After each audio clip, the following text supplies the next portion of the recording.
in 5, 4, 3, 2, 1. Jeff Ayliffe, my man. Nice to see you again. Great to have you, brother. Great to have you. So Jeff, guys, today I'm joined by somebody who you may not know, but part of me starting this show, the journey started a couple of years ago. The first time I heard you was when you started doing live interviews on the Epic line. I mean, I don't know when you started that, but that was the first time I saw somebody doing it. Probably 2 years ago. Yeah. So yeah, I mean, my journey actually started this show, starting digital content. That was one of the kind of things that lit the fire. Was I remember you doing, and I was like, wait, what's going on there? Who's that guy? What's he? And I was like, that's such a great idea. Why don't more people do that? Yeah. And I subsequently ended up doing kind of similar stuff off your idea at trail races, because I was emceeing trail races. And then instead of just being a guy on the line, then I started to, I think I did Addo just after I saw you doing Epic. Yeah. It was my Addo 100 miler. And I thought, hey, running with a phone is something. So maybe I don't think I've ever told you that, but you're a huge part of that, guys. And Jeff Ayliffe is somebody who I've had the absolute pleasure of meeting at events, Jeff. And, you know, we connected the first time. I can't even remember which event was our first one meeting. We've done so many where we've kind of been passing by each other at events. So Jeff, thank you so much for being here. My pleasure. I was very stoked when you phoned me, because I've said to you a few times that I think you're one of the good guys in the business, one of the really authentic people in the business. Thank you. And there's very few media guys that I know that are as passionate as you are about this stuff. So it's great. It's great to be here. That's awesome, man. That's awesome, Jeff. We've been chatting a little bit this morning. It's reminded me why I wanted to get you on here. I mean, you sort of illuminated other stuff, but we're gonna start a little bit with your journey. Kind of who is Jeff Ayliffe? You know, because to most people, who's that crazy guy just running with his GoPro after elite athletes or running up the mountains, and that's, you know, who is Jeff Ayliffe? Where are you from? Where do you hail from? I mean, just talk us through who Jeff Ayliffe is. Yeah, so that's a loaded question as to who I am. It can go in a lot of different directions, but I'm a Durban boy originally. I grew up in Pietermaritzburg. I was at school in Pietermaritzburg. Okay. And then I moved to Durban, and I was in Durban up until 1994, 95, and then I moved to Cape Town. And I was in Johannesburg for a while. I lived overseas for a year and a half. But I guess the turning point in my life that I remember, the thing that came sort of as a major turning point, I was at a show in Pietermaritzburg called the Royal Show. And it was kind of like the Rand show in Joburg. It's an agricultural show. And we used to go every year, and I used to go with my parents. And I guess I must have been about 5 years old or 6 years old. But we were walking, and there was a parachute jump, a demonstration jump. And I remember looking up at the sky and seeing 4 people in free fall, but 4 little specks with smoke bombs, and they were wearing smoke bombs. And I just remember seeing these 4 people and these streams of smoke traveling at 190 kilometers an hour. And I remember as this little boy, I was absolutely transfixed. And apparently I said to my parents right there, that is what I'm going to do. You're joking. And that was it. And that really became my early path. And apparently when I was a baby, I never sat in a pram. Whenever my mother used to push me around, I used to stand up. I insisted on standing. I would not sit in the pram. Oh, amazing. But that was going to be my path. And the thoughts of skydiving and the dreams of becoming a skydiver really set in at that age. And I've got memories of my parents buying me books of parachuting when I was 7 years old, 8 years old. When I was about 11 years old, I started going to the parachute club in Pietermaritzburg every weekend, and just to be around the sport. And I started learning how to pack parachutes. And by the age of about 13 or 14, I was actually a licensed packer. And in those days, there were round parachutes, and I learned how to pack parachutes for the guys. This is so crazy. Yeah, and I just started going on this journey. And when I got permission to start skydiving when I was 15. It was a week before my 16th birthday, which was the minimum age. And I did a course, and I started skydiving when I was a week before my 16th birthday. And that really became my life, and from there on. But I also had this deep interest in radio. And I remember when I was a young boy, in those same eras, same years, I remember sitting at a radio station at home, and I had a little tape deck, the ones where you push play and record together. My word, I do it with a pencil. Yeah, and I remember sitting there with a tape deck Yeah. and a hi-fi set, and I remember recording my own radio shows. And I used to do links, and I used to start recording, do a link, and then put a record on and record the song and end the song and push and do the exit link. So I always had this thing about radio, and I don't know where that came from. We're going to get to that, Jeff. So is that where your love for radio started? But I don't want to get into too much how you got it. So this was when you were how old? Are you now dabbling with radio? Yeah, when I was playing with the radio like that, I was probably 9 years old or 10 years old. You're joking. Yeah, maybe 11. I was pretending to be a presenter, and there was only Springbok radio in those days. We used to sit and listen to all the old programs on Springbok radio. Yeah. But I was fascinated by, and of course at a slightly later stage, sort of age 14, 15, I started listening to the station that grabbed me back then was Capital Radio 604, the independent radio station based out of the Transkei, and I became a big fan of Capital. I used to listen to Capital, and but skydiving and radio were running parallel. The radio was just something that I was always interested in, but I was never going to get into it. Sure. But skydiving was what I was going to become. And ironically, those two, my entry into radio, into media, came as a direct result of skydiving, which I'll tell you the story. Okay. No. That is, so that kind of, there's a certain personality types that very few of us, or certainly not me, let me speak to my truth, was I kind of knew early on that my fitness was where I found my efficacy. So, as kids, we just want to fit in mostly. Yeah. I mean, I don't want to do psychology 101 here, but most kids just want to fit in, be cool with their mates, find some mates. That's really hard, right? But that's interesting that even at that age, you knew that was it. So was it the rush of seeing these guys? What was it, do you think? It was just, I don't know what I saw in those people falling, that it was something that I had to experience. And at school, my father dragged me to start gymnastics as a 6-year-old. And I was kicking and screaming. I didn't want to have anything to do with gymnastics. And he literally forced me as a 6-year-old to start gymnastics. And so I started doing gymnastics as a 6-year-old, and that was probably the best thing that could ever have happened to me, because I continued to do gymnastics until the age of 16, which is where I started skydiving. And I did competitive gymnastics from 6. I competed for Natal and I did competitive gymnastics. But more importantly than the competition, what gymnastics gave me in terms of self-confidence, in terms of balance, in terms of an understanding of physiology and just a natural strength and understanding of your body and how it works and the factors of balance, for example, that helps everything. So that all came together, and that probably helped me in my skydiving as well, the fact that I had this gymnastics background. So and I'd imagine the discipline, because I know gymnasts. And I know how disciplined you have to be as a parachute. But as a schoolboy, I have to say that I never played rugby. I never felt as I was part of, the rugby, the whole rugby thing and the cricket thing. I never felt as I was part of that whole. And skydiving for me was it was frowned upon, because I was never part of when weekends came. Yeah. And as a schoolboy then, it was important to go to the first team rugby matches and to support the first team. Yes. But when the weekend came, I didn't want to be there. I just wanted to go to the parachute club and jump out of airplanes. That was what my calling was.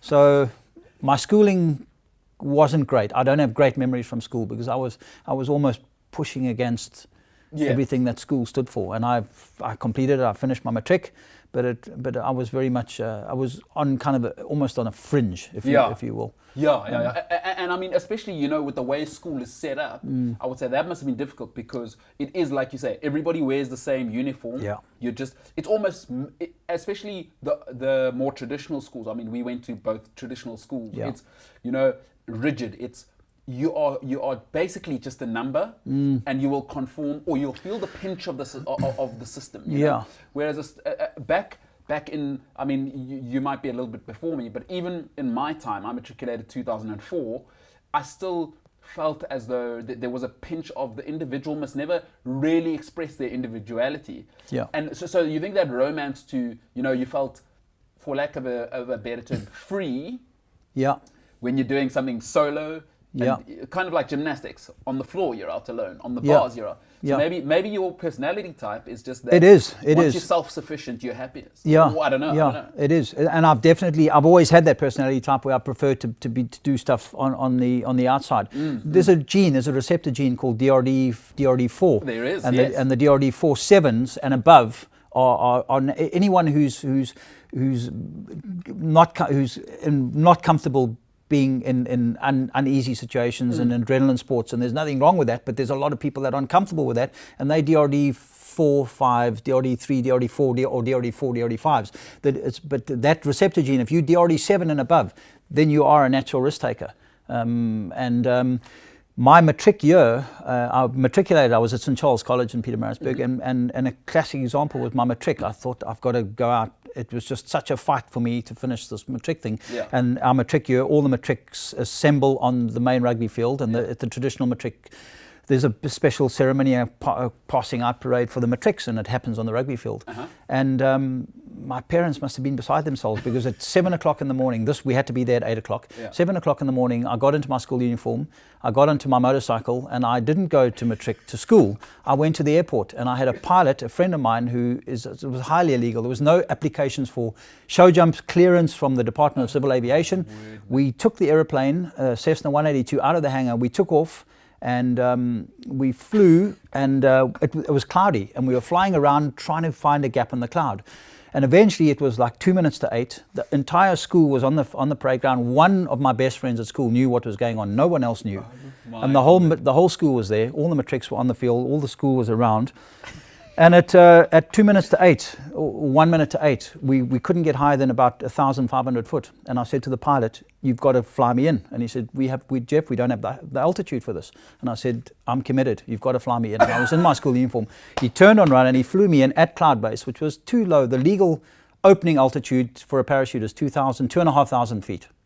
So you need to exit above 2,500 feet. We flew this aircraft in at about just under 1,500 foot. So 700 feet too low. 700 foot too low, and I climbed out, and I remember telling him, just keep full throttle, so that I needed the airspeed, and he kept full throttle. I exited the aircraft straight above the school. Still did about a 4 or 5 second free fall to pick up a bit of speed, opened, and I landed in front of everyone at the assembly. The headmaster, Mr. Bowden, bless his soul, was... What is going on? And I landed, took off my rig, my parachute, and I was in my school uniform, and I joined the assembly. That is one of the greatest stories I've ever heard. And later that morning, Mr. Bowden came to me, and he was a wonderful man, and he said to me, "Jeff, there's a guy from the Natal Witness. He wants to do a story on your jump, and you need to come and see us afterwards." And afterwards, I went to him and I said, "That can't happen." I said, if this story goes into the media, I said, the pilot is going to lose his license. Sure. And that's serious. And to the journalist's credit, they didn't publish that story. So that was the ending of my school, and it was kind of almost like something I had to do. I had to end my school career. So you were never going to be an accountant working in a cubicle. I mean, that's exiting stage left. Yeah. My God. It wasn't going to happen. So Jeff, that is an incredible story. Have you ever told that story to anyone? It's now and again it's come out, with a couple of friends, and my school friends remember it clearly. My school friends remember. They still, whenever they see me, they still talk about it. They say, I mean, I know that school and how traditional it is. Yeah. I can just imagine, as much as the headmaster was kind of okay with it afterwards, I just know how the system just... So you knew then that, I mean, this thing of going to an office 9 to 5... No, it was never going to happen. No, it was never going to happen. I mean... And how did your parents respond, like you're saying? My parents, my father passed away with a heart attack, but he was very proud of what I'd done and what I was doing, but he never necessarily agreed with it. He was very traditional in terms of you go, you get a job, you finish school, you get a job, and he was always concerned about the fact that I didn't go the normal job route, and he wasn't happy with the way it was going. But I think at the same time he was very proud. But I think back, I must have given them sleepless nights. That wasn't a period of skydiving where the stuff that we did. Yeah. Mbulelo, if I could convey half of it, we got away with so much. There was one situation which is we broke into the hangar and took the airplane out at 2:30 a.m. in the morning, 5 of us, and we flew and we did a jump over the middle of Maritzburg at 3 a.m. We exited at 3 a.m. We did the skydive. We landed in the middle of Maritzburg at a place called the Pie Cot. And my parents were awake when they heard the chink, chink, chink of this parachute getting taken out of my bedroom. Yeah. They looked in their watches and they said, it's 2:30 in the morning. Where's he going? Yeah. And they knew me well enough at that stage to know that something was going down. So, you know, we were certainly, I had people looking after me. And thankfully the sport has evolved now where you can't do that kind of stuff anymore. Yeah. Oh my gracious. So you guys, I mean, and I guess that's good and bad regulation. You want to make it safe, mass participation. Yeah. I guess that has. Okay, so Jeff, for you, that now it's becoming clearer and clearer to me that it was only going to be one direction, and you know, so that's interesting to me. We're all under pressure, especially in society, as more and more traditional. So for you, whether that 18, 19, 20, were there ever years where you kind of thought, flip, going wherever you're going to go, maybe I need to get traditional and get a job? Was there ever that, besides the pressure, did you ever feel the financial pressure? I never felt that I needed to go and get a regular job, but that radio thing still, there was always that appeal, but I had no idea that, I didn't even consider a job in radio. It was, for me, it was a pipe dream, because in those days radio wasn't that accessible. Sure. We're talking now the late 80s. Radio wasn't that accessible. Yeah. So I ended up, just to go back to my skydiving, I ended up finishing school, and I ended up basically making a career out of skydiving. I was skydiving full time. Okay, so you're 18 now, you leave school. Yeah, I left school and I did a little bit of an internship at PG Glass. Okay. My father was one of the directors and he wanted me to get involved with the 9-to-5 stuff, but it never worked. Okay. And I ended up going overseas, and I was called up to go on a trip to Marion Island. Okay. And work as an assistant, a pack horse, Yeah. for want of a word, for a volcanologist. Yeah. And I went and did that for about 3 months. I spent a month and a half on Marion Island and a month and a half on Gough Island. We went across on the SA Agulhas, and I was just used as somebody to carry his stuff. And I got money from that, and with that money I went on a rock climbing holiday to the United States. And I ended up, instead of my 3-month holiday, it became a 1.5-year holiday. Oh, incredible. And I ended up teaching skydiving in the United States as well, at one of the clubs called Paris Valley. And then came back to South Africa, then started teaching. We started an AFF school, which is a way to learn skydiving. And I also started jumping on the national team in 84, 85. And that was where, funny enough, I got a phone call. Incredible. I was getting ready to go and compete in Brazil at the Marlborough World Cup as part of the South African team. How old are you now? I was about 18. I think I was about 18 at this 18. point. Okay, so this is Maybe. No, I was actually older. I was probably just after early school, 20s. though. Yeah, just Okay. after school. Yeah. And I was in the office at the parachute club, and we were about a week away from leaving for Brazil.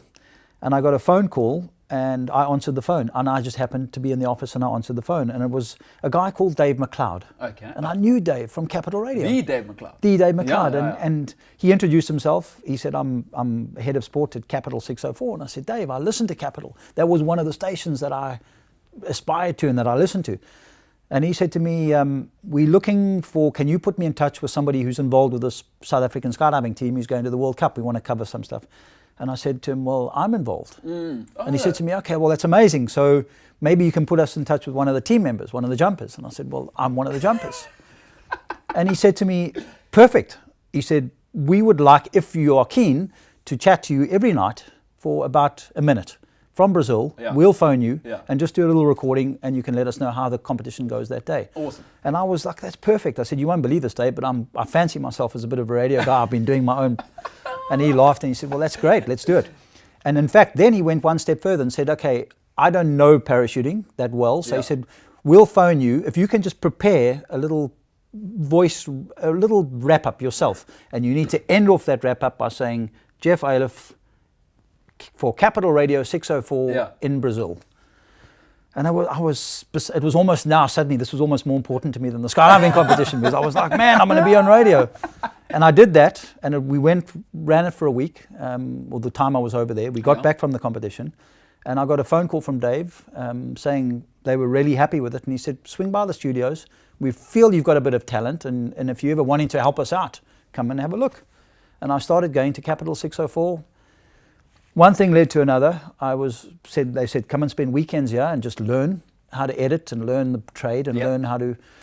Back in those days, it was very different to radio now. And I worked for probably a year for free at Capital, learning. In my mind, it was one of the best schools of radio.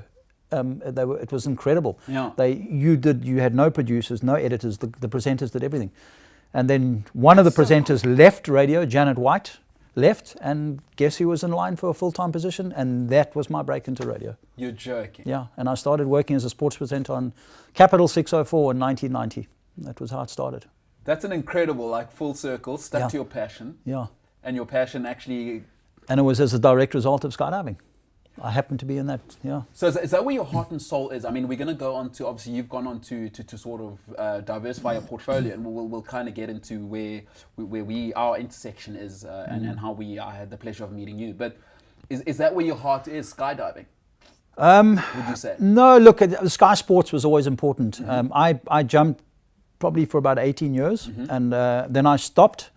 And I then started paragliding. Skydiving just started, I was doing it full time towards the end. Even when I was involved with radio at Capital, every weekend I used to go in skydiving, and I was still working in skydiving. And I just got to a stage where I saw a dark side to the sport. I went through my first 10 or 11 years of skydiving with seeing no fatalities, and I suddenly started losing people very close to me in the sport. And there was a couple of situations where I was actually on the jump with the people and they were killed. So I saw a different side of skydiving, and that's not why I stopped, but it definitely, I reached a point where I thought, you know what, I'm passionate about the sky, but skydiving was getting expensive and the sport was changing. And I got involved with paragliding. Well, I moved to Cape Town and when the elections and Capital Radio shut down. Gotcha. So we were basically, I was out of a job. So 94, 95. So 94, 95. And I thought, I loved Cape Town. I was rock climbing and I was skydiving, and this was an adventure capital. So I said, okay, I'm going to move to Cape Town. And there must be a chance of getting onto radio here. So I came to Cape Town. And with my experience at Capital and the training we'd had at Capital, I got a job pretty much immediately at Good Hope FM. And you would have been ahead of anybody who would be coming in as a newbie, because you produced, you'd done links, you would have, I'd imagine that in the Eastern, because were you living in the Transkei at that stage? No, we were at Capital was based, when I was working for Capital, they had a studio on the beach, on South Beach. It was called Capital on the Beach. Unbelievable. Yeah, so they had a studio on South Beach. Oh, that's just... So we were broadcasting from South Beach. That's phenomenal. Yeah. And so you would have been, I mean, like you said, at that stage in radio, you didn't have your producer, you were doing everything. So everything. I was producing, I'd learned to cut, phoning up the interviews, doing the interviews. It was amazing. That is amazing. And even then, I started learning about the importance of developing relationships with people in order to get to set up interviews. You need to have good relationships with the managers and the people around them. And I learned all of that at Capital. And it was, and as I said, when I got to Cape Town, it was literally a case of I went to Good Hope FM. They said, well, come in and see us and show us what you've got. And I had a tape with some stuff from Capital. I went in, sat down, I said, this is where I've been, this is what I've done, this is my tape. And I literally walked out half an hour later with a job. And they said, right, you're employed. And I was one of two sports presenters on Good Hope FM. One breakfast show, one afternoon. And the other sports presenter was a very young guy that went by the name of Paul Kay. Who's subsequently, I mean, in our space, some people may not know. I've had the pleasure of meeting Paul Kay once or twice, but I mean, he's basically the voice of Iron Man. You know, but exactly. a lot of people will know that voice. I mean, that worldwide, his voice is it's synonymous with that event. That's incredible. So you guys actually started. So we started together, but I kept my love, with Sky Sports, and I'm still flying paragliders, and I fly speed wings, and I still fly and I still climb, and I'm still very passionate about the sky. Yeah, I've seen you paragliding now. I mean, I always catch your, every now and then you'll drop a video. You're happy to kind of, and is that where you'd say, because I know you love the outdoors, and I want to get into that, but where do you feel like that kind of love for, clearly there's that you can never turn that flame off for being a bird. I think you guys like birds. I think it started when I started skydiving. It started from that early age. And in fact, anything, even big mountains, the rock climbing stuff, I'm very passionate about. And the secret, I think it's important. A lot of my skydiving friends have only focused and they've only stayed with skydiving. And to me, that's difficult. I've always wanted to diversify and to try and have learn as much as possible and experience as much as possible. Yeah. And at the moment, I mean, I'm still flying paragliders. I'm climbing. Surfing's become a fairly new passion. I love my surfing. I've only been surfing since 2010. Yeah. And I, you know, I dive. I free dive. Wow. I did a scuba diving course, but scuba never appealed to me. Okay. But breath hold diving, I used to be very passionate. I dived a lot, and then I backed off a little while, and I'm free diving a lot again. So what's breath hold diving? What's the difference between? It's just apnea. It's basically you dive, and you can go to very similar depths as the scuba divers, but you do it on one breath. And the secret becomes more about the physiology. It's more about the whole lifestyle. To free dive successfully, it's important. Your diet is important. What you eat, your relaxation, your sense of calmness. It's about literally quietening your entire system down to be effective at holding your breath, and you then go down super relaxed, and you actually dive on one breath of air. And the Is good that Jacques Cousteau? That's where it started. Okay. Jacques, well, the Big Blue, Jacques Mayol. Yeah, okay. The film called The Big Blue was about the contest. No, I've just read. But Jacques Cousteau is one of the greatest ever custodians of the ocean, but he was also did a lot of scuba. Okay, all right. The beautiful thing with freediving is your interaction with fish is so much more, and with sea life, because you don't have the bubbles and the noise, and you silent. They almost see you as one of them. And where do you do that? We dive at the Atlantic. We dive a lot in the Atlantic. We dive in this Cape water? Yeah, in False Bay. Oh. You wear a wetsuit that is really good. Yeah. Okay. Yeah, good quality wetsuit. It's important when your body starts to get cold. It affects your physiology. You can dive, you can scuba dive when you're cold. Yeah. It's not fun, but you can. But in free diving, when your body starts to get cold, your physiology just starts to say that's no good. That's it. No. It starts to affect everything. Yeah. And talk to me about that. So now we're transitioning from, you know, you're kind of working in radio, and you kind of. So what's happening with the lifestyle? Are you managing to work at the radio station and keep that wildfire burning? Or? I always managed to do that, you know. And as you'll know, with radio, the nice thing is when I was working breakfast show sport, your day starts at 4 a.m. You're at the studio at 4 a.m. But then you finish by 9 or 11. Yeah. You're on air from 6 to 9 on the breakfast show. And then stay a couple of hours post-production afterwards. By midday, you're gone. And then you've got the whole entire afternoon to go climbing, to go flying, you know. So that was great. And likewise, if you're working the drive show, you're going in at midday. And then you're working until 8 or 9 at night. So did you work the morning show? I worked the morning show for many years. So that's the breakfast, eh? Breakfast show, okay. Yeah. So you're saying 4 a.m. you were in? I was in the studio. You get up at 4, you're in the studio by 5. Okay. I worked the breakfast show for many, many years on a number of different stations in Cape Town. And that, to be honest, that was tough for me. John Matham from Cape Talk put it really, really well. He said, your body never gets used to getting up at 4 o'clock. Sure. You just learn to live tired. You learn to work tired. And that's true. I preferred the afternoon drive show, because you could sleep a bit normal. Yeah. Still had a bit of time to go and do my outdoor stuff, go to the studio. And my creative time is in the evening. Okay, so you're a night I was naturally more creative. If I'm doing a big edit, don't tell me to get up at 3 o'clock and do the edit. I'm hopeless. I'd rather start my edit at 9 at night and edit until 3 o'clock. When I pushed right through, that's my creative time. And then get up the next day, sleep later. But now you had to edit your body clock. Yeah. To almost operate at your least operational, you know, or suboptimally, really. Yeah. I mean, okay. No, interesting. So radio is always something I've always been interested. I mean, my kind of interest is probably, and our connection lies sort of in nature, Jeff. Yeah. But talk to me now. So we transitioning from radio, and then how long was your radio stint actually being full-time employed then? I was at Cape Talk. I was at Good Hope for about probably 3 years full-time. Okay. And I worked with Mark Gilman on the breakfast show. It was in the era of some real legends, Dimitri Jagels. There was Bongani, there was Clarence Ford, Mark Gilman, Graham White. Oh, wow. There was it was a good era. Yeah. And then from Good Hope, I moved to KFM, and then I was with KFM for a while, presenting a sports show, an afternoon hour-long sports show, and also doing some music show stuff as well. And then I moved to Cape Talk because they became sister stations. And then I was on Cape Talk until about 6 years ago. And then I ended up doing sport on Cape Talk. And then I resigned to go on my own. But I've always had this I've always loved creative stuff. Photography was another thing I started when I was like 7 or 8 years old with a little Instamatic. Yeah, I started taking really so much attention to detail and angles. I just loved, for some reason, I loved seeing things from a different angle. Yeah. And so photography I just evolved into, and then radio, as the media became a game where you couldn't just be a presenter, you had to start having many arrows, many strings to your bow. Yeah, got you. I got more involved with the multimedia side, with the photography side. Yeah. And photography, I've just kept, my whole life I've kept doing photography, and it's always been a hobby.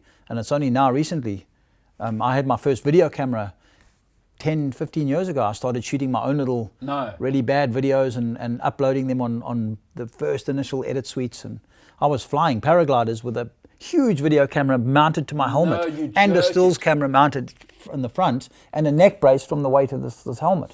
I used to fly like that. There's pictures of me flying paragliders, making aerial photography with an old video camera mounted on my helmet. So I've always had that passion to combine the journalism side, the radio side, with my outdoor side. You know.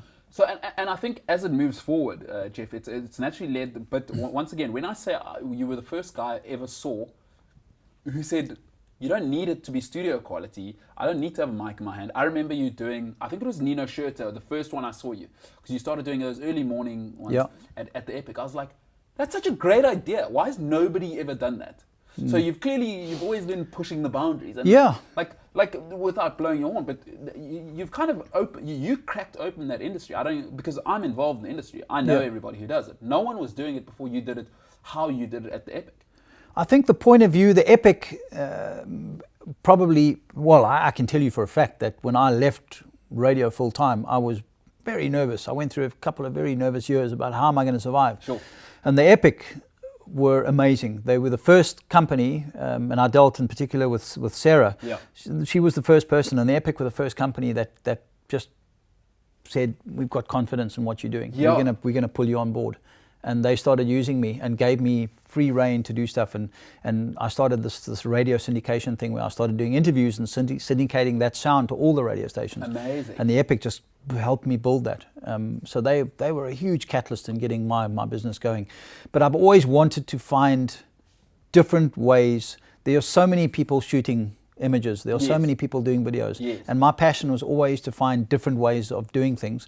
And I've always been more interested in the people. For me, it's been more important about having a connection with an athlete. Yeah. And I'm lucky, you know, today, to a point, I'd almost say where I don't see myself as a good journalist. Because a good journalist, if he gets a story and he breaks a good story, and it's a big story, then a good journalist will run with that story, irrespective of how popular it makes them to the athlete. But I've had situations, I've had athletes who are friends where I've known things in the past. And I probably shouldn't be saying this, but where I've known certain things, and as a friend, the athlete said to me, "I'd rather this not go out." And I've said, "Well, they built a sense of trust in you." Yes. And to this day, I think one of my strongest points that helps me to do what I do is the fact that I'm now fortunate to have a relationship with, through the Epic, many of the top pro riders. There's been situations where an Annika Langwald or Ariane Luthi, where they've been harassed for interviews, where they're not going to do interviews. Yeah. Where I've come and they've said, Come, let's do this quickly. You want to chat to me? Come in quickly, let's do this. Yeah. And in the trail running thing, and then and it helps. And when you're running with them, or you're cycling with them, or you're running with them and they're on a bicycle, they just respond. If they know you and if you're almost a friend, they respond differently to the cameras, and you get. And it's led me into a situation now where I've really tried to position myself to be somebody who gets point of view footage, where I've tried to make the viewer feel like they're part of the race, where they're in the race. And going to areas where other cameramen either won't go or can't go. Yeah, 100%. Because their cameras are too big. And again, I'm blessed with the equipment, courtesy of GoPro, that's the quality is so phenomenal now, and it enables me to get in. Yeah. So, I mean, you've got a great relationship with the guys at GoPro. I always see you knocking it out. So a big shout out to the GoPro guys. And Jeff, you've nailed something. You know, as we met, I can't remember the event we met at. Anyway, that actually doesn't matter. But what you've said beautifully there, which I think is true, is I've noticed. I mean, we did, for instance, the last event I saw was this past weekend, and so I'll share all the stuff. Everything that Jeff does will be in the description, guys.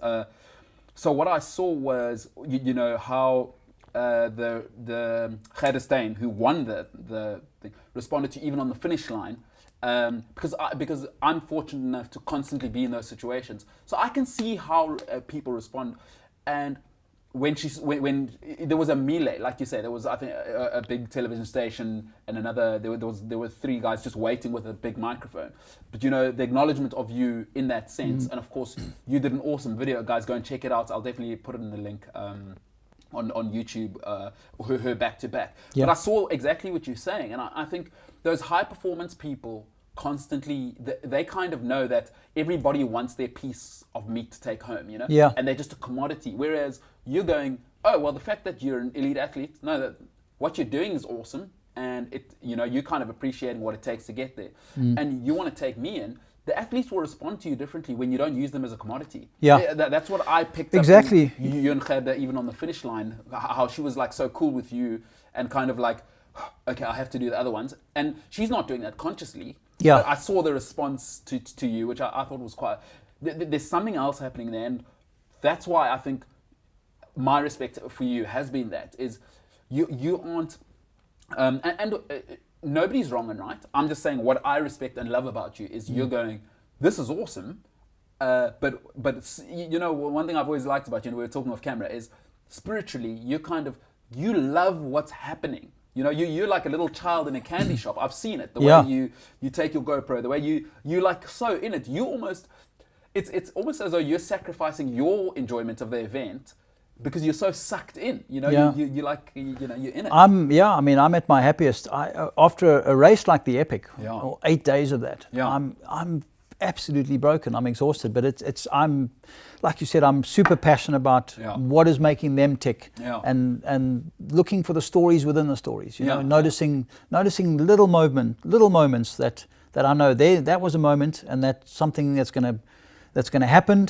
Being aware of what's happening, so that I know there's a moment coming. There's something small that's going to happen that's going to be gold on camera, and I'll be in a position to get that. Yeah. And that relates, to, and it's about building. It's the most important thing. If I had to give any advice to a new journalist, I'd say it's about building relationships. That's the critical thing, because without that, I know journalists who've had zero relationships, and that just doesn't work. And what you said earlier, I mean, Ariane Luthi said to me recently at the last Epic, she said she appreciated, and the other athletes appreciate the fact that I have an understanding of what they need to have gone through to be in that situation. Yeah. And it's not because I'm an athlete. I've been involved in sport and I still trail run, but I'm not a top athlete. Yeah. But I do have an understanding, and I make it my business to have an understanding about what they need. And I think you may not be giving enough credit, and maybe you have thought about it. I know you're a deep thinker, but that early training of being self-sufficient, a lot of these top athletes, I was fortunate to be playing quite serious sport when I was younger, so I understand what it takes to get to the top. And there's an element where you have to leave being, especially in the type of spaces we're in, big trail running, big mountain biking, there's an element that you kind of transcend the society, and then you're alone. Yeah. Nobody wants to get up at 3 a.m. and be Nino Schurter and hurting. I mean, guys like that, they're hurting 6-7 hours on their own. Yeah. When you go into that pain cave, some of the guys at the Epic. So you being that kind of, I want to say A-type, once you found what you want, is to be a skydiver, you've got to put in the hours. Like there's no faking that, right? Yeah. To be at 15, you must have had an obsession. Because most people take 23, 24 before they're allowed to instruct. Yeah. I know a couple of guys. If you were at 15, you must have been putting in the hours. So maybe you are that A-type. And I think there's, for lack of a better term, once again, there's almost a spiritual connection where they go, okay, this guy, where it's that unspoken bond. Where I think you've been training since you were 14, 15, this obsession, A-type. They can see that. And whether that's true or not, I think that may be a play. And once you have that spiritual connection with people, especially pro athletes, Jeff, they trust so few people because everybody wants their piece from those guys. Exactly. And you just never know, especially, I hate to say it about journalists and presenters, and I'm in that space, I'm one of them, is everybody wants that big scoop. Yeah. I did it. I spoke to so-and-so. I was the first. Whereas you're saying, no, we're in the experience. And that's unspoken, Jeff. That's unspoken, and you can't replace that. No, it's really is important. Building a relationship, and I've had moments with professional athletes where it's just, you know, it's been super special. You know, I've had the privilege of meeting some incredible people, and a lot of it has been not because it was a set appointment, but it was because that they trusted me. I was allowed into that inner sanctum, and I was, you know, So, and it says a lot. It does. It says a lot. Athletes need to trust you. That takes time, Jeff. Yeah. Those top guys, it takes time. Now talk me through, because we've just spoken about that. We're going to get into our love for nature in a bit. But I'm always seeing you every year.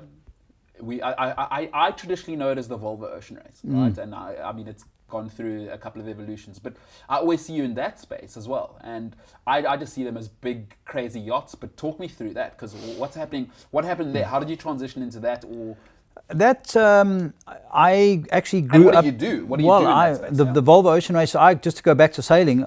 My father was a very passionate sailor, so he used to drag us out to Midmar Dam when we were kids, and we used to go sailing. And I had a little dabchick, a small little flat boat called the dabchick. Okay, what's a dabchick? it's a little sailboat which is really, it looks like a table. It looks like a flat table with a mast and a sail, and it's called the dabchick, and it's a tiny little single-handed boat. And my dad had a number of boats, so we used to go sailing, but I always had that skydiving thing going, so it was kind of like almost a diverted interest. But then I saw a movie called The Dove, and that inspired me for open ocean sailing. And when I moved to Cape Town, I ended up, as a result of my media work, I ended up getting involved with a race which was called Around Alone, or the Whitbread Challenge. Okay.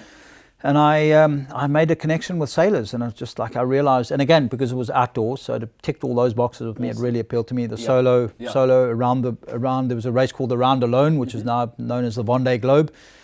And then the Whitbread, which later became the latest race is the Volvo Ocean Race. Amazing. And I've been covering sailing, global sailing or offshore sailing in Cape Town for many years. And the Volvo just it made an appeal to me for some reason from the very first. It comes every 3 years to Cape Town, and I got involved.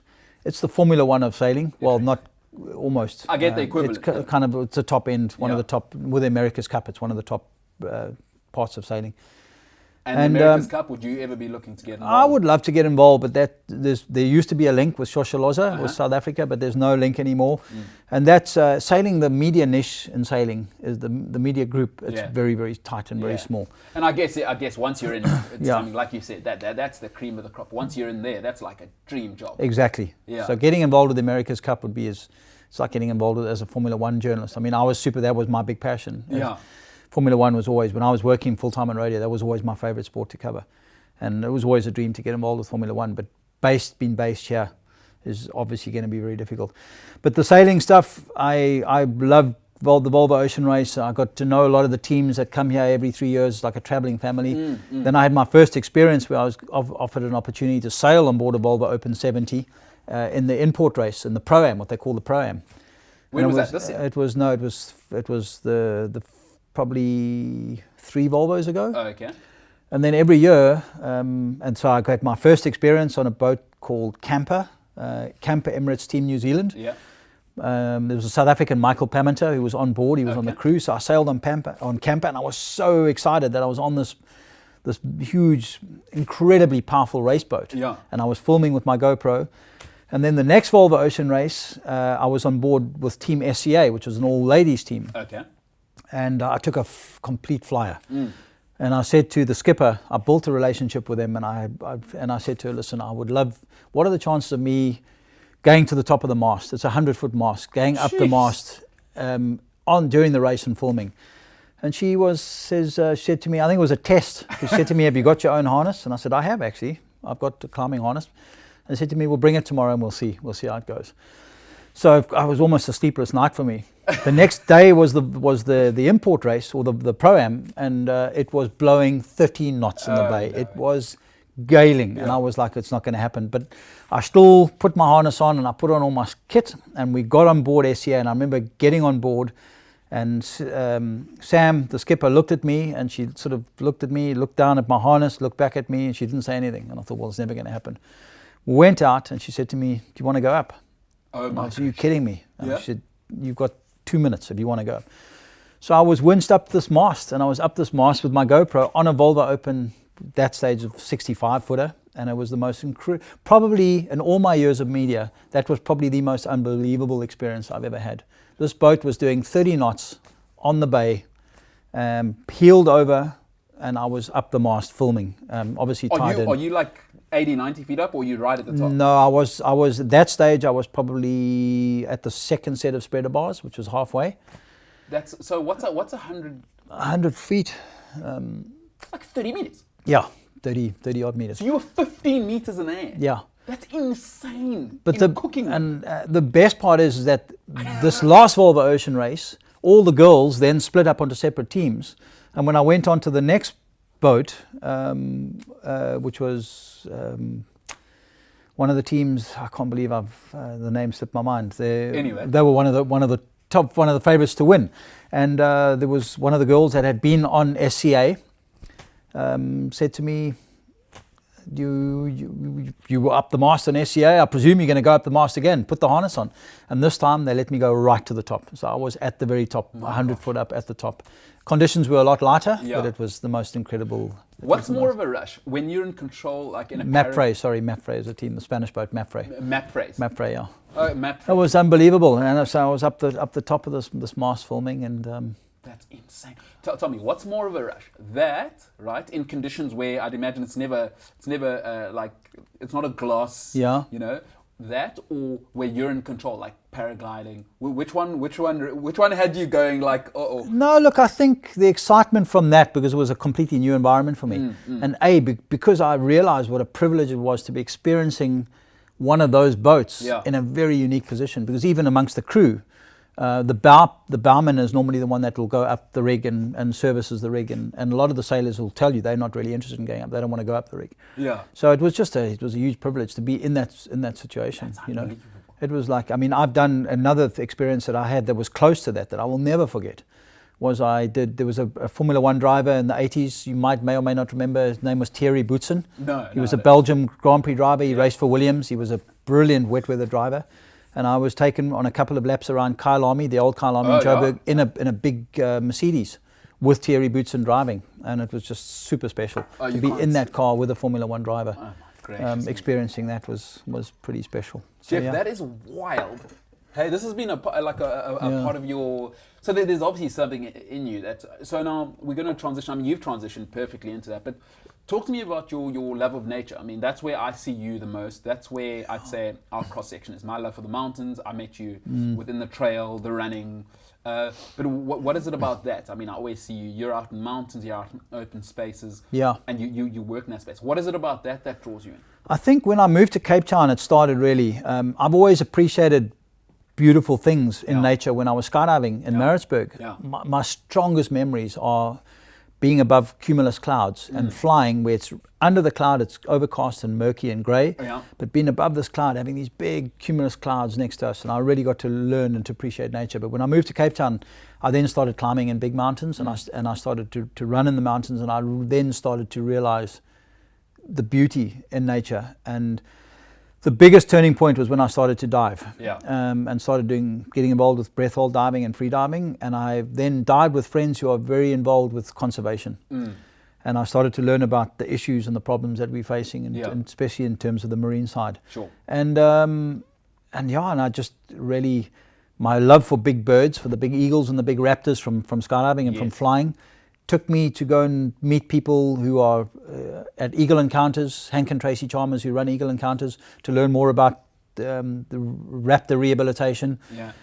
My passion for the animals and the diving, I got very involved through media with the shark diving companies and with a lot of the marine scientists that do the research. And as my involvement grew with them, and I started putting a lot of time in just to assist. And as I said, I love nature, and part of in fact, one of my biggest passions has now become environmental tourism and the whole conservation and education side of it. I still do a lot of work with Cape Leopard Trust.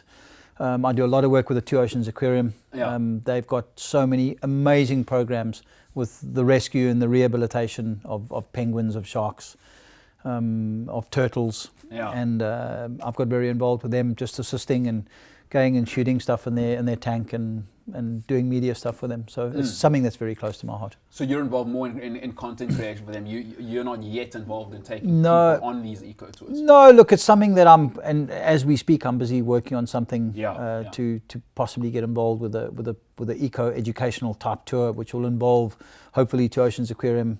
It's going to involve yachts in the bay, in Table Bay. All right. No, we'll share all of that. I mean, as you unfold that. I mean, I'll definitely have you back on. Yeah. But I'll definitely, when that unfolds, please. Yeah. Well, so I'll definitely make sure that it'll become available on this once you've unfolded your plans and you've let me know. No, that's just incredible. So that's where I kind of think your love for, that media and the love for the outdoors. For me, when I see you, I think, you aren't the most boisterous. Like, I'm more of a guy who would, I'm more outward, but you aren't a guy who I would call loud or out there, but you are inside of you. There's clearly this wild man who loves to do these great things. How has it worked for you and kind of transitioning? Because you transitioned, like you said, from radio, and it's now Jeff Ayliffe Media is where guys can find you. How's that been? I mean, some of the events you've done. I mean, talk me through. I originally did the transition, and I didn't even know where I wanted to go. Yeah. I pitched myself as everything, as emceeing, as photography, as video, and I've realized that while it's nice to have to be versatile and to have a lot of different areas, it also can work as a disadvantage, because you go to a big company or big event and you say, well, I'm happy I can help with radio syndication, to do radio interviews and send the radio interviews to all the stations. Yeah. Which was something that I was able to do fairly well because I'd been a sports presenter in radio, and I knew how the radio presenters want their stuff. Yeah. They don't want to be able to have to sit there and go through. So I would pre-package voice clips exactly to a spec that I knew that radio station wanted it. Yeah. If it was talk radio, I knew they wanted a little bit more detail. If it was a 5FM or a KFM, or they wanted it to be short and punchy. Got you. And I'd present everything to them and do the edit and send it to them, so they didn't have to do anything. They could take it in and say, it's from Jeff, we know it's going to be good, and we know we're not going to have any edits that he's forgotten to take out. We know it's good to go to air. They take it in and they put it straight out. But then I said, okay, I'm a photographer and I can shoot and I can do video at your thing, and I'm an MC and I can MC. And certainly it was at a point where a couple of people said to me, you need to possibly narrow it down a bit, because there are going to be people who are going to say, and so what actually do you do? Are you an MC or are you a video? Yeah. And you can't do everything. Yeah. But I had such a passion for wanting to be involved with everything, so that I initially offered myself as a one-man stop who could hire me, and they could use me for social media, for video. So I've had to stream it a little bit, and I now have basically a thing where I go to an event, I offer a pre-packaged build-up of social media where I do stuff on my platforms and interview the elite athletes. Got you. And then at the event, then they can choose what they want me to do. But it's generally, I've started to put more emphasis now on the point of view video work, which is really, and doing a daily edit, where they're getting to see a slightly more behind the scenes take on the day's action. And but social media, I do offer myself, I do social media, I do photography as well. Having said that, I'm not going to be I'm not going to try and say I'm in the same level with the same type of equipment as the Kaleskis, the Chris Hitchcocks, the time and the money that they spend on their equipment. So I'd rather just offer more of a social media side to my photography, or a GoPro side where I'm using bursts and getting pictures that are slightly more unusual than the kind of shots that the top photographers are going to get. And you were talking earlier about my character and my nature. I initially was emceeing at events, and I stopped that. It just doesn't. I'm happy to go and host a launch for something where I've got to present speakers or whatever. But to actually be a race MC, to sit, as I've seen you do incredibly well at races, thank you, and MC, it's just not me. It's just, I don't have that character type, and it's something. It's a talent that you either have or you don't, and I have huge respect for the guys that can stand there and your job is to keep people entertained. It is, and you have to. It takes a character type to do that, and that's not. So I've now started saying to organisers, that's not. If somebody says to me, we want you to MC this, there's certain events I will MC, but they're not the high profile, bang, bang, bang, bang, slightly more subdued, low key. And I mean, I don't want to put you in a niche, but I think with what you do and what I've seen you do, like you're saying, I mean, I'll be honest, there's two people that I know, a guy called Xavier Briel and you, who have, to me, because I think there's a level where you cease to be a civilian. You're a guy who's in elite shape. You can give me 30, 40 seconds of Ryan Sands, hypothetically, running up a mountain. You know, nobody else can do that. Yeah. I love all the other photographers, and I know a lot of them, but Xavier can do that, and you can do that. And what I love about what you're doing, once again, you're taking me inside an event, which isn't possible really worldwide. You see some of the big guys, the Salomon guys do it, but I mean, there's very few of them. But in South Africa, where I wish more events could just take me inside. Yeah. You know, and for me, I'm emceeing. I mean, I could do it, but I'm not you. Yeah. I can't do what you can do because you've done it for 20 years. And I just don't know what I'm doing. So I think you'd be wasted on the mic. I'm not being funny. Yeah. I think a guy like you...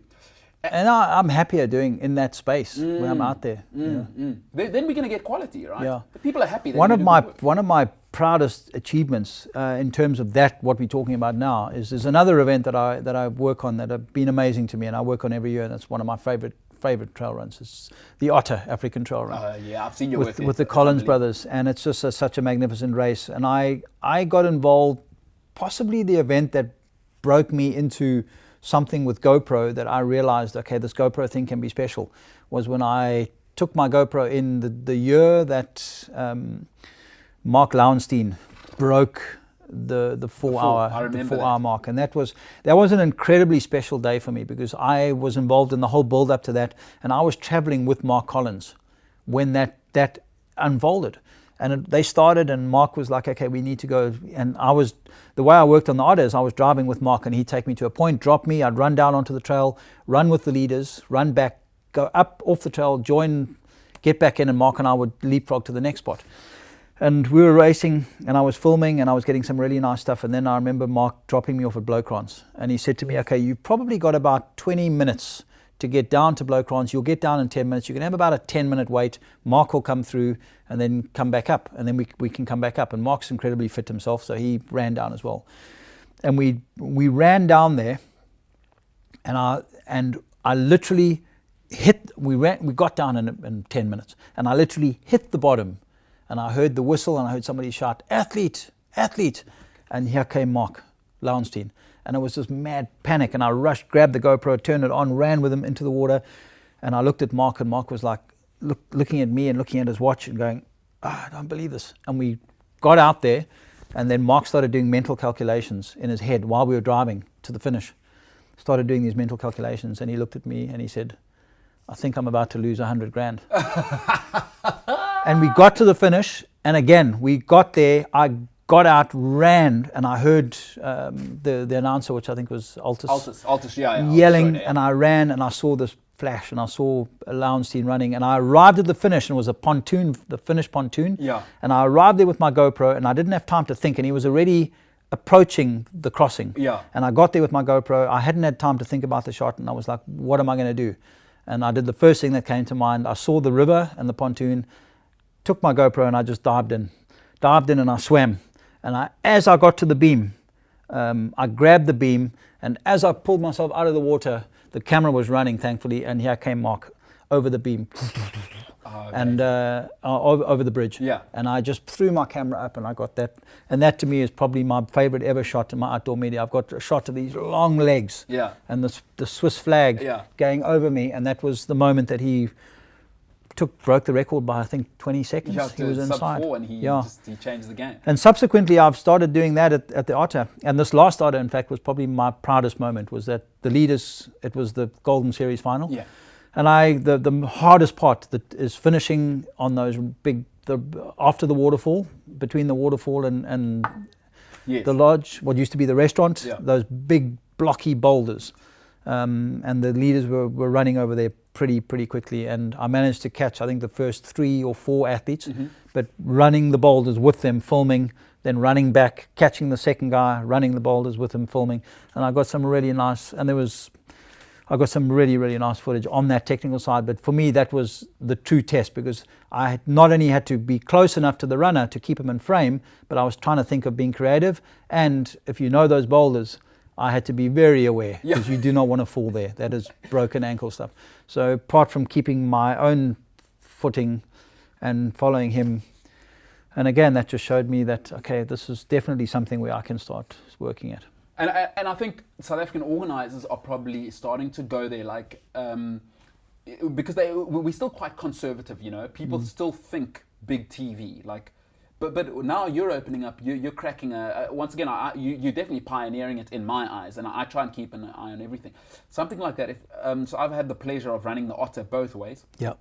Twice. So not in the race, but I've got I'm fortunate as I've been with people that are looking after the coastline. Sure. Who a lady who's a good friend of mine is actually microbiologist, and she's Okay. also a trail runner. So she's been part of teams that have been looking after. So I know exactly what you're talking about, and what you're talking about there. Once again, there's nobody who could run that like you did, and film, right? Because that's like you're saying. If you fall there, the Otter is special worldwide because it is technical, and Yeah. technical is probably an understatement for what you're talking about. Yeah. That is hairy stuff, Jeff. So that is awesome. I must actually go and check that out. So Yeah. the Otter's special, isn't it? Yeah, it's just an amazing event. Everything it stands for, Yeah. everything it stands for. The fact that it's this pristine piece of coastline, and what the Collins brothers do in putting on an event, putting on a show. It's incredible. And I love how serious they are about conservation. You Yeah. know, sometimes an event,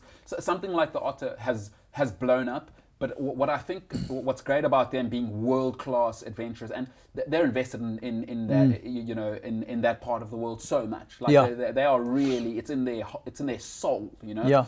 And I do love. I mean, I've had the chance to work at the Otter once, and that was special for the reason of you kind of see, or I saw the Otter as like, it's this commercial event, da da da. But then when I saw and heard them talk, how much they love the nature. Yeah.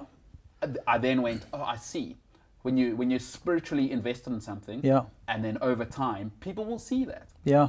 You know, and I think that's special. And speaking of that, Jeff, so something I wanted to touch on, maybe this will surprise you, but one thing I love about you is you don't just have that kind of superficial, I'm working at events, at these big events, but there's a spiritual nature to what you're doing anyway. And I mean, spiritual for me, I'm not a religious guy, but some people are religious, but there is kind of I do like your approach of kind of, also it's very mindful and thoughtful. Is that deliberate? Is that, you know? It is. You are quite a, and I hate to use the word spiritual because it's kind of used, but you kind of know what I mean, you know? Yeah. No, it is. You know, for me, and again, I'm trying to think where I first started becoming more in touch with that side of things. I think when I was young, when I was skydiving, we always have this inner voice that tells you, and we did some mad stuff, you know, and it was just like, I was lucky. I was just had a lot of luck. Yeah. I think there's certain things that we got away with in the early days, in the barnstorming days, but the spiritual side of things, I always knew that there was that inner voice, but I didn't necessarily listen to it or know how to listen to it. Sure. But now it's more important for me. That's one thing that I give the Epic credit for getting, is that when I go to the Epic, I always, in any event, but the Epic were the first people that kind of made it known that they had seen that when I go to an event, I always try, and if I'm getting employed to do this, I always try and put in 200% more. Absolutely. Just because I'm passionate about what I do and passionate about the people and the job. And if I finish what I do, then I'll go and find, and if all my deadlines are done, the radio broadcasts have gone out, everything's done, then I'll go and I have a need to go and look to go and find other stuff. You know, and certainly the deeper meaning of these races, like the Otter, like the Epic, like the sailing stuff, and the type of person that it takes to excel and do well in these kind of races. I don't believe that it's all just physical. I think there's a huge mental aspect to doing that. Yeah. You know, I mean, we were talking about it earlier with the handstand thing. There's something that I've learned and I've become more and more aware of. And I started yoga very late in life as well. And I don't do enough yoga. Yeah. But I've certainly become far more spiritual recently, where I've learned that in order to be best at what I could do, one person, in fact, I do know where it started. One person started for me was Ayrton Senna. I started following his way of thinking, and he just had this way of thinking that was completely out of the box. Edson, of course, the great the Formula One driver. Yeah, where he had this thing where he used to sit in the car. All the other drivers were out walking around. He used to just stay in the car, and he said he used to just go into a different space. And that was where the connection was first made for me, and I've started seeing stuff in sports people. And I've realized now that there is that mental space that you need to take yourself in. And I've applied it to all the sports that I've done. And I've definitely seen it being applied to elite athletes. Amazing. There's a space where the physical, everyone's equal on a physical term. Yeah. And there's a space where the thing that separates the Gerrit Steins and the Annika Langballs and the Arjan Luthis from the other people and the Bruce Fordyces from the other people is simply what's in their minds. And I mean, would you say, because for a lot of us, I mean, I'm the generation that will kind of come in behind you guys, is why do you think that's important? I mean, you've been working in industry for 20, 25, 30 years. Why do you think guys should take a look at what's happening inside? Because sometimes it's just like go, you know? And for you, has it brought you kind of some peace? Or, it makes you... What has it done for you? Maybe relationships around you as well? I'd imagine it affects that. It hugely affects your relationships with the sports people. You know, I think they almost sense that. We were talking about it earlier. Is that why does an elite athlete respond to me in a certain way and respond to another journalist in another way? Got you. Where they say, well, we want to do an interview, come to the motorhome and come and do it there. And I think it's possibly because there's a sense that you have. It's hard to put my finger on it, but it's certainly from a health perspective, it's hugely important. From a, you can't go at 100 miles an hour, with your hair on fire all the time, and have no spiritual feeling and expect to stay healthy. And I've learned that I used to overtrain. Exercise my whole life has been super, super, super important. Sure. From the age of 6, there's not a single day that has gone by that I have not done exercise. You're joking. And every single day, if I've done no exercise, I spend 10 minutes doing exercise. Every single day. Not because it's how I want to look, but just because it's become part of making me feel a sense of just that calmness. And it's important to find that quiet place. Freediving took that to a whole new level, completely. You've got to find that space where before you dive, you've got to spend maybe half an hour just slowing everything down, slowing your system down, slowing your physiology down. Which is amazing. And it makes you a better person. It makes you connect better. It makes you connect with other people. On a very different platform, In my early skydiving days, I probably wasn't a nice person to be with. Because I was so focused and so driven for a goal. All I wanted to do was, I was going to become a Springbok skydiver. I was going to jump for the South African team. It was the only thing in my life. I had no time for anything. It was all it was. And I've subsequently become far more rounded. Now I'm enjoying a lot of different things. And I love that, Jeff, because I mean, I'm actually turning 33 today, by the way. Today? Today's my... Happy birthday. So you should have told me earlier. No. I'm 33. I've celebrated enough of them. But anyway, because I find myself kind of going through early childhood up until 26, 27 was just crazy party. Like you say, I like the term you used, hair on fire kind of thing, just devour the whole world around me, let it serve me, and I don't care what happens, which I imagine to be an elite sportsman like you were in what you were doing is almost nothing matters but that end goal, And then there isn't but I love what you're saying, because kind of what I'm exploring now is a lot of my identities came from physical wellness, so getting into the ultra running, there was 2 or 3 years I was competing at a proper level, and earlier it was football, it was all of these things where I would define myself as that, and if that went away, then what am I, the human side of me didn't really exist, like you're saying. It was all about skydiving for you. For me it was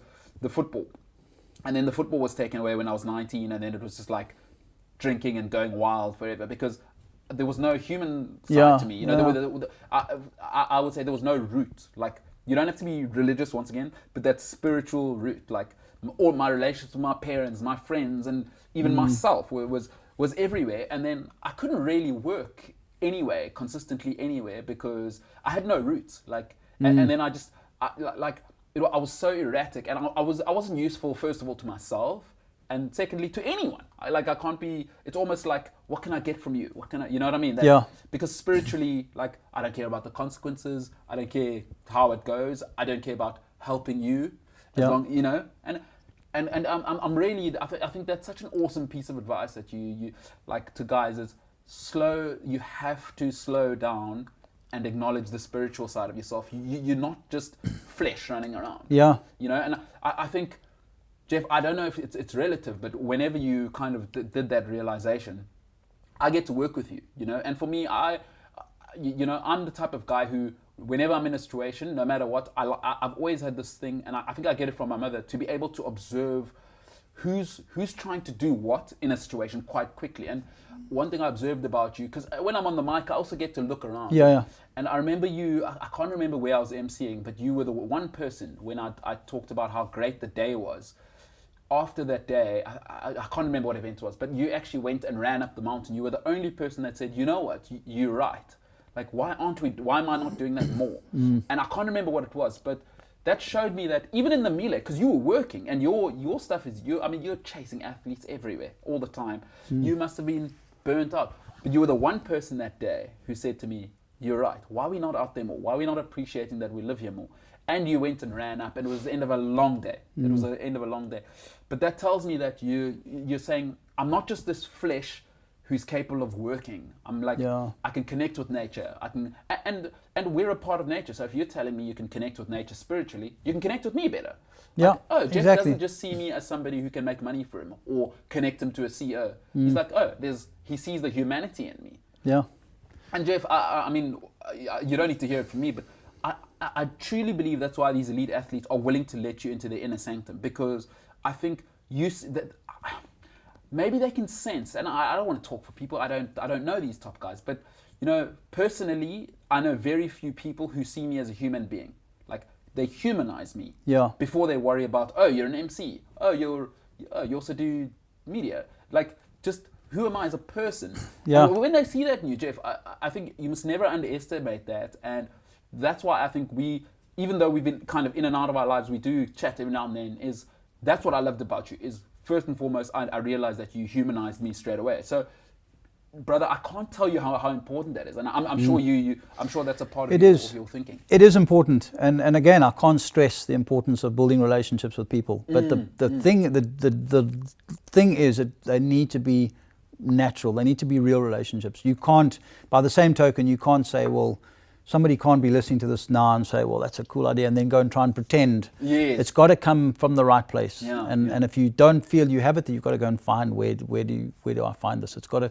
I'm bad at events. Most of my events, I would probably, if the event company said to me, we're not going to pay you, I would probably still go and do the work, just because I love the people that I'm working with, and I'm so passionate about what I'm doing.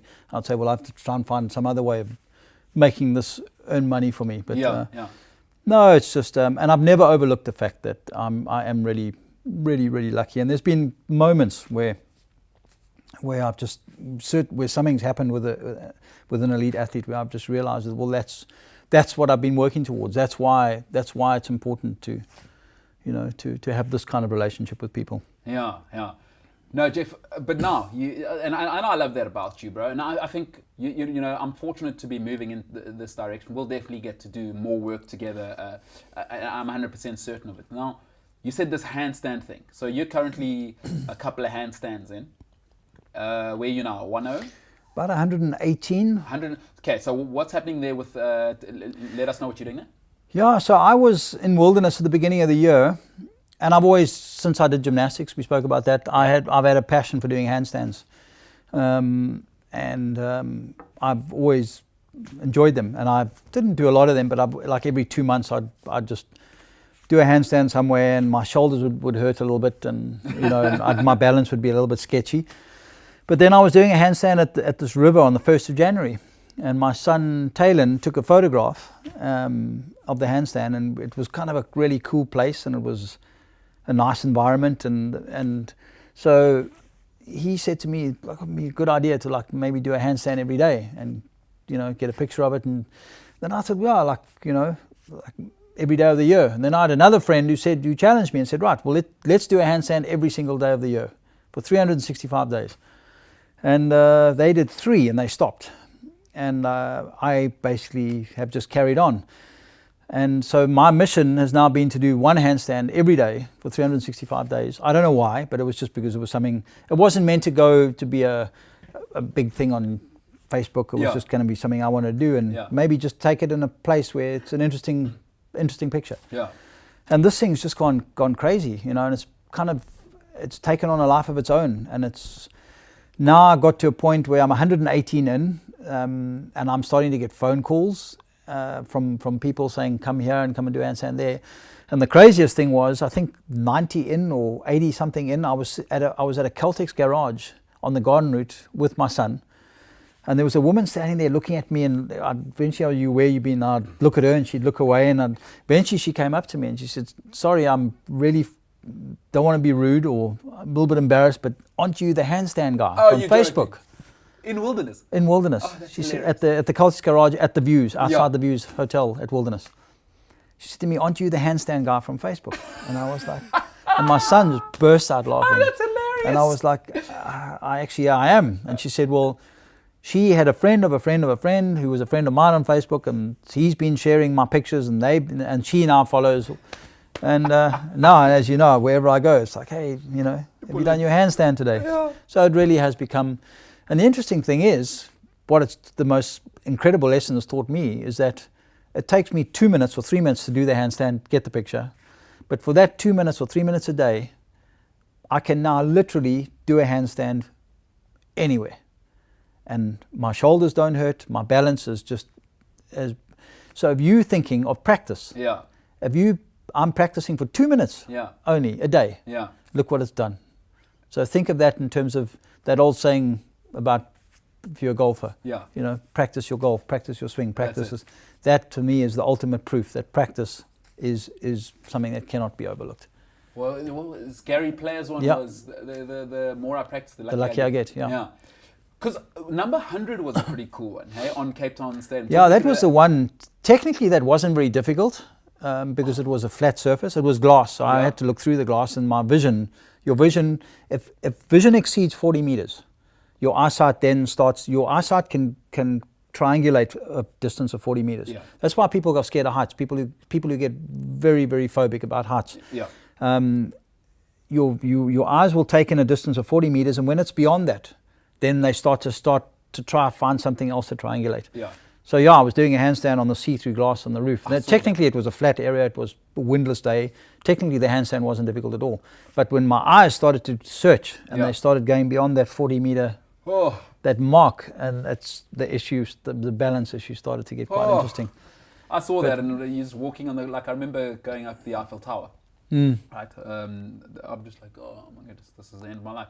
But I guess for you just like. It was just one I had to do. It was a beautiful area. How was that? Was that just? It was amazing up there. Yeah, I was just when I got up there, I was just like, I was worried that. Slops. I saw in the video. Yeah.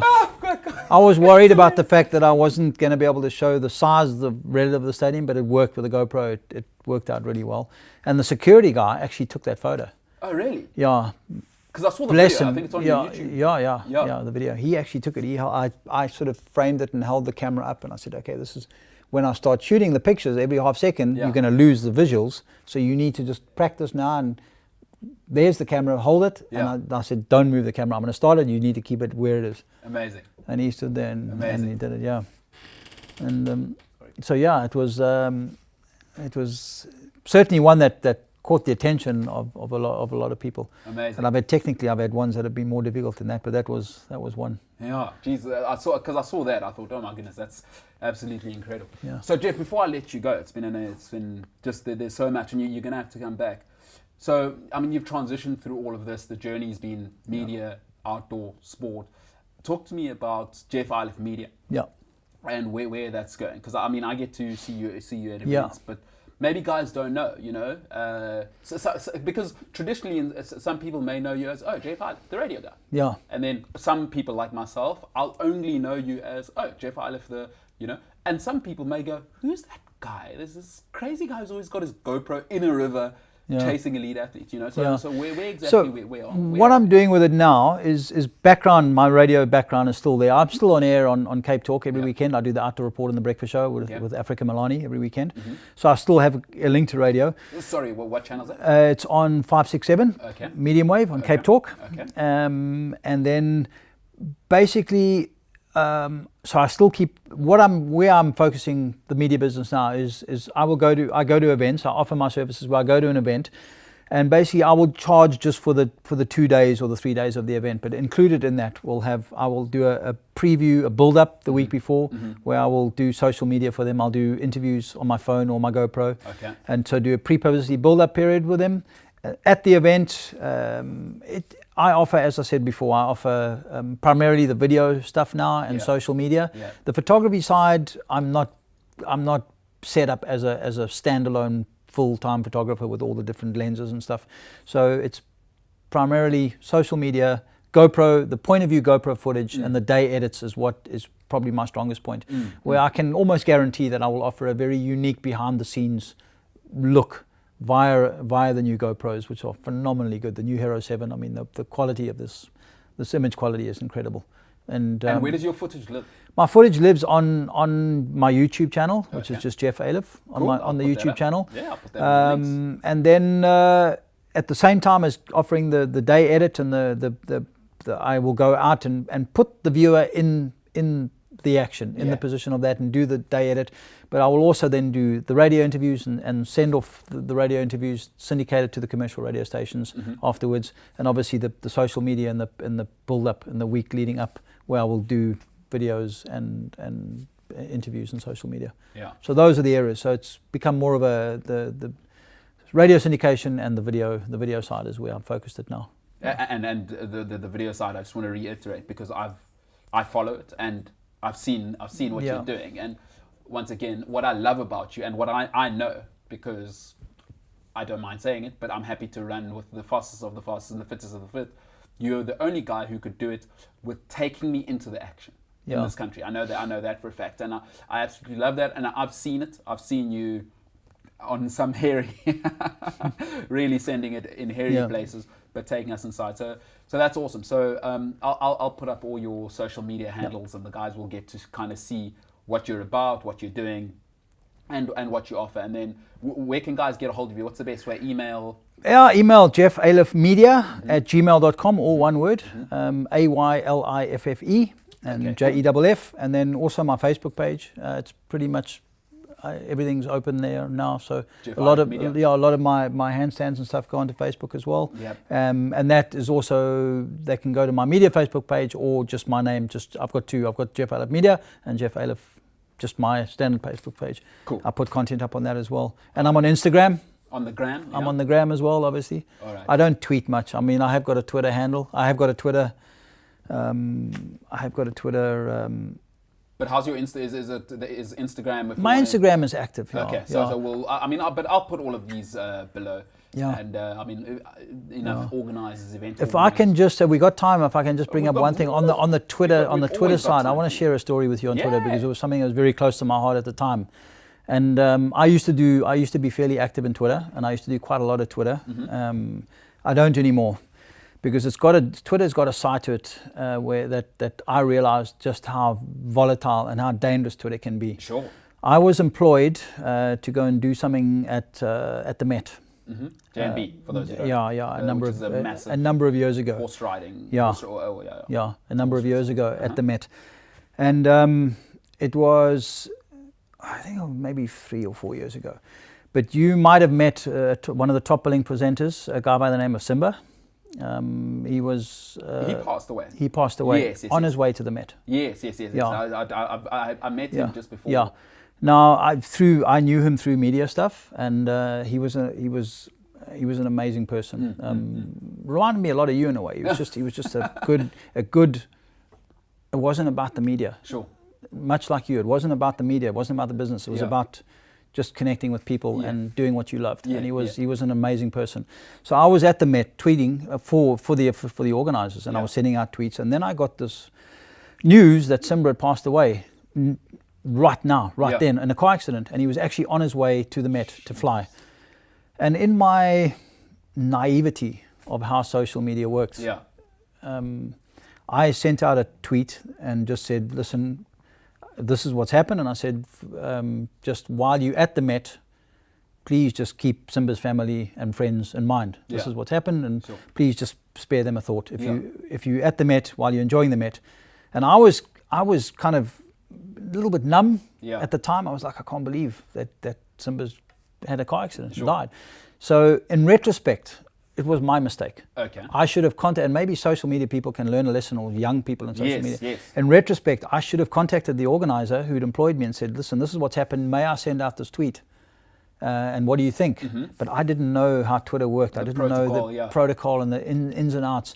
So I just said, like, I'm experienced enough. I'm going to take this with my own bat. And I sent out a tweet, which to me was coming from the right place. Sure. My friend had just been killed, and I sent out this tweet. And I then got this tweet back from, and I can't remember who the guy was, but saying, how can this person take Simba's death and use it to boost the brand at the J&B Met? And I read this and I was like, what?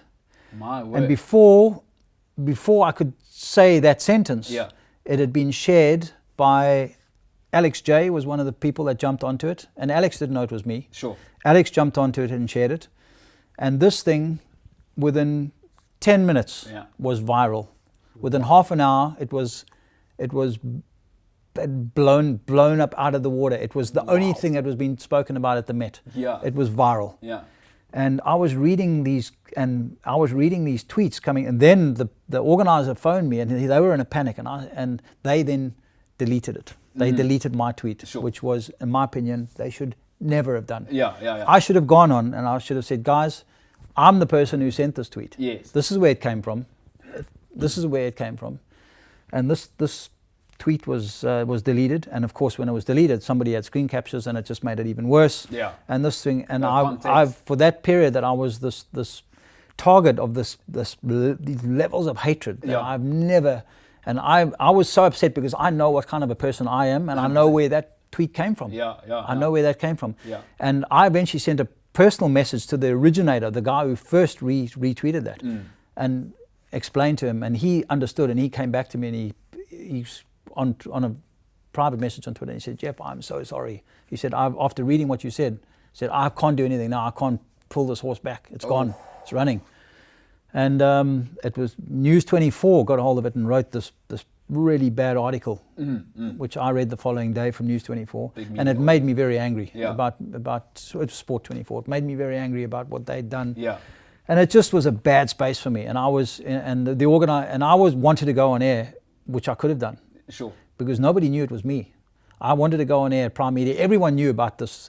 And I've told people about this subsequently, and many people's reaction have been, so you the guy? Yeah. My God, Jeff, were you the guy? And I wanted to go on air, and just because I felt I wanted to clear my name and explain to people that where it came from. But I was told, no, that's not going to happen. So that was my story with Twitter. And just, sorry, when you said, oh, you're on Twitter, it just reminded me. And that's partly one of the reasons why I just said, you know what, I don't want to go there again. It was... You know, Jeff, you're raising a great thing, and for young guys out there, because you know some people, and now we're entering a space where this is the spiritual versus that fame realm. You know, people will do anything to be famous. Sorry, boss. So we're just finishing up an interview. Okay, all right, because someone's here to view the house. All right. Okay. My landlord just popped in. So what you want to do is, you know, there is that space where people will do anything to be famous. You know? And you've just raised a great point, guys. Yeah. Before you, and I guess for you would have taken that as, it is upsetting, but you would have learned a lesson from that.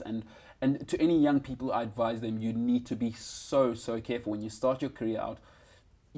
I mean, like you're saying, that can be such a career limiting kind of move. And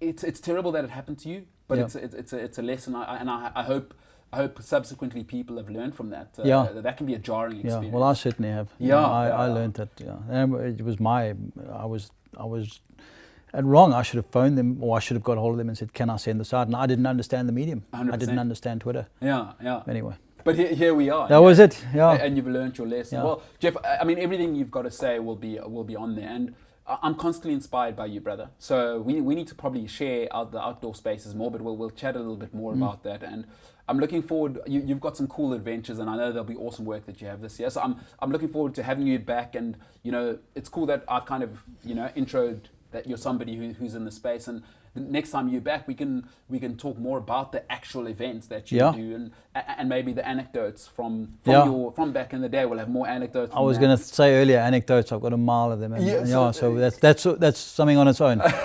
Well, first of all, this lets people know that I know Jeff Ayliffe, so it's good for my ego. But I mean, next time when we have more time, I'd love to get more into that anecdotal side, and people can get to know a little bit more of who you are and what makes you tick in your actual flow space. So I think this has been an awesome chat. Nice to be here. And I thank you for being so open, bro. Yeah, no worries. It's been good. It's been good to be here. It's a connection that we will definitely carry on. So awesome. Whatever you've got out, we'll have a chat afterwards, and I can always add it into the kind of description. So people in the description link, Jeff Ayliffe Media, if you want to take people into your events, trust me, there's no one like Jeff. So my brother, whoa, what do we? Thanks for having me in your lounge. Blessings. Been good. Blessings. Yeah, it's blessings. always been good. So that's it for this week, Jeff. Thank you.